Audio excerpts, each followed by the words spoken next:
The number of people living in the United States with an undiagnosed medical condition is unknown, but it's considered to be vast. In one study, people with rare illnesses had to go to the doctor an average of 8 times just to figure out what was wrong. And during that process, many were misdiagnosed 2 to 3 times. It's a lonely epidemic for those struggling to find answers. And I know this because my mom is one of those people. It's been nearly 2 years and 10 doctors. No one can figure out what is wrong and why she keeps having extreme headaches. These stories are for her and everyone living undiagnosed. There are so many diseases that can happen to the human body, and even though doctors spend years and years training, it's impossible to know them all.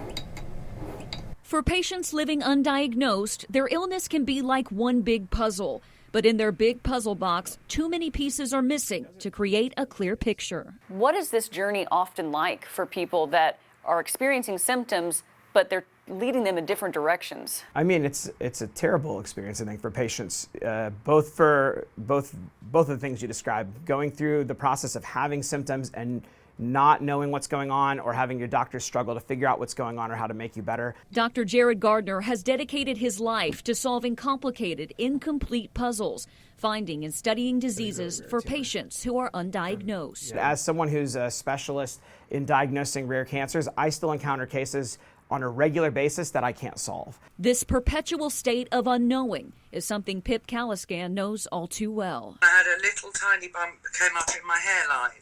So I went to my local general practitioner and they said it's a cyst, leave it alone. So I left it, didn't do anything for 6 months, and then I just changed my hairstyle. The cyst kept growing and she was desperate to get it removed. How many doctors did you have to see before you finally knew exactly what was wrong? 4. Eventually, one doctor decided they should remove the bump. A couple of stitches and they sent me home. And then I had a phone call 3 weeks later, which said, you've got cancer.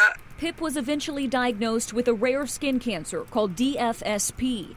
At the time, little to nothing was known about it. She would learn it was a recurring cancer, 5 recurrences for Pip, the final leading to an extreme surgery attempting to remove every cancer cell.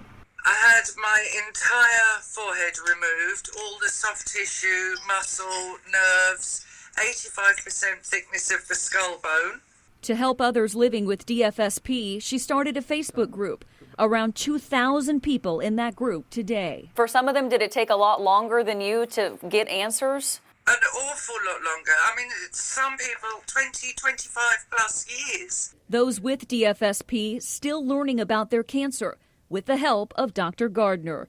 He found Pip and her Facebook group, and they've worked together documenting patient stories to write a medical research paper. It's inspiring for me as a physician to watch these patients inspire and educate each other about their disease. As people connect across the globe and doctors continue to study, Dr. Gardner feels the trajectory will change for many currently living undiagnosed. I imagine that over time we'll find more and more things that have been mysteries that suddenly we have an answer for.